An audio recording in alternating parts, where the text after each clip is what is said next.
We are in geometry. Today is November the 13th of 2018, so 11/13.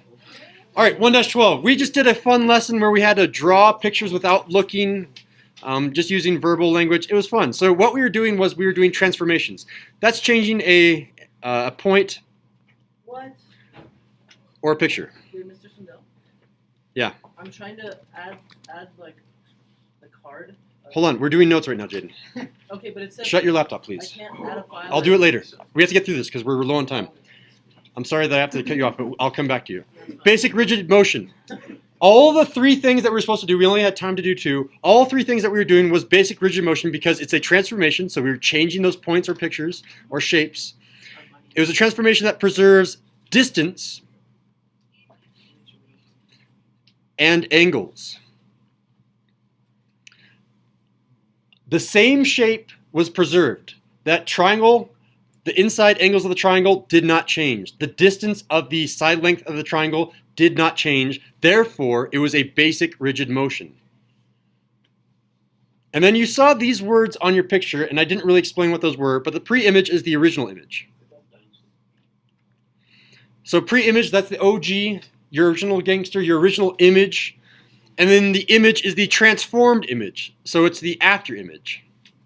It's the after, or you can say it's the transformed. Both of those will work. But we're going to be using these words over and over again for the next week. Image and pre-image. So pre-image is the first one. Image is the one that comes after.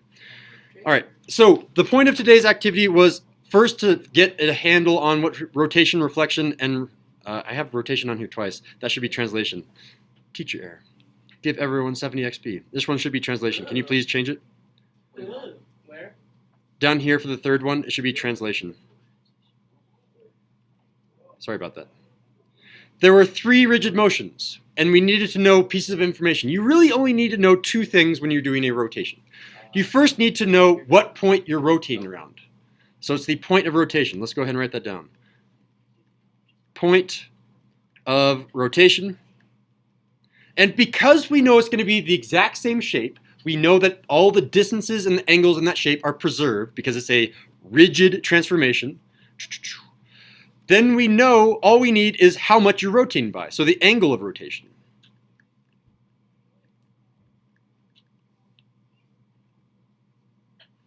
So you have the angle of rotation, the point of rotation. Given those two things, I don't know why my pen's all messed up, you're done. And we'll try this a little bit more formally later. So reflection, you really only need one piece of information. This is the one that we didn't get to today.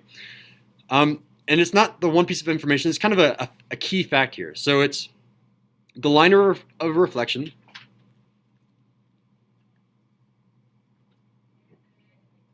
Reflection.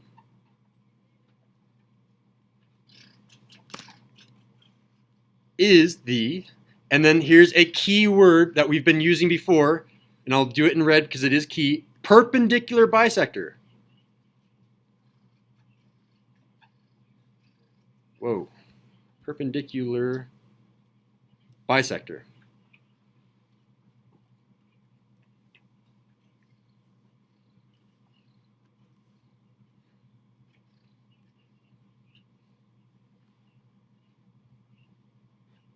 Of each vertex.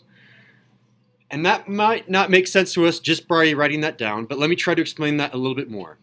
So if I had a perpendicular bisector, and I can, hopefully everyone has copied this down because I need to go and show you exactly what was happening. A perpendicular bisector looks like this. This line is the perpendicular bisector because if I draw a vertex here and a vertex here, look, if I drew a line between those two, this reflection, this line of reflection is the perpendicular bisector because it's a 90-degree angle and it's halfway in between. If I look at this point and this point, that also is across that line of reflection. This is still a perpendicular bisector of that line. From here to here, that would be another perpendicular bisector. From here to here, that would be another perpendicular bisector. That is the line of reflection that we didn't get to today. All right, so coming back here, and we had a translation. There were two things that you need to know about the translation, and that was the length. I cannot spell it at the end, GTH, or, and we can do in parentheses, distance How far are you translating it? And we also needed the direction. And then in parentheses, the angle. What angle did we go to? So you need length and direction. And once we talk more about vectors, and I think that's going to be next year when we formally talk about vectors, this is really just described by a vector. And just giving you a little bit more information. Can I go faster? I'm already. Almost done. We had an angle and then the distance. So we had a vector EF. Yes, keep it going. I'm already. Keep it going. Okay, this is the end of our notes.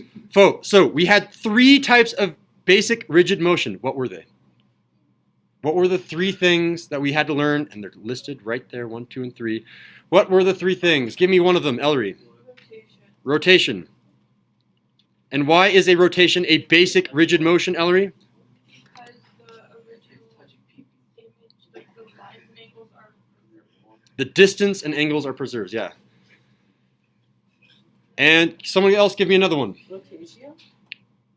Rotation. We already got that one. Anna, go for it. Reflection. Reflection. I cannot spell today. Reflection. And Anna, why is a reflection a basic rigid motion? Just use the definition. Basic rigid motion, what was preserved? The angles and the lengths. Angles and lengths, perfect. And number 3, what was our third thing that we never actually, we didn't do reflection today, but what was that third thing that we did do today? Quiet raised hand. Quiet raised hand. What was the last basic rigid motion? Lorea? Translation.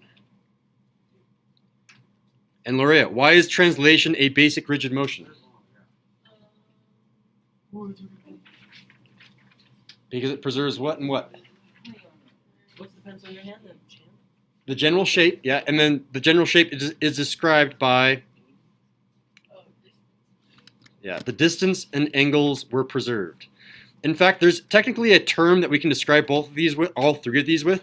They are angle preserving and distance preserving. We're eventually going to be hitting a new type of a transformation that breaks one of those rules. It's called a dilation. That's going to be for later, though. Are there any questions about today? I don't think we have enough time to actually do anything. So the homework tonight is unusual in the fact that it's not on paper. It is on Khan Academy. Oh, finally! So once you finish writing your summary, maybe you want to restate what a basic rigid motion is or what 3 things are subcategories of a basic rigid motion. Once you finish your summary and I check it off, I need to actually see it, then you may begin on Khan Academy.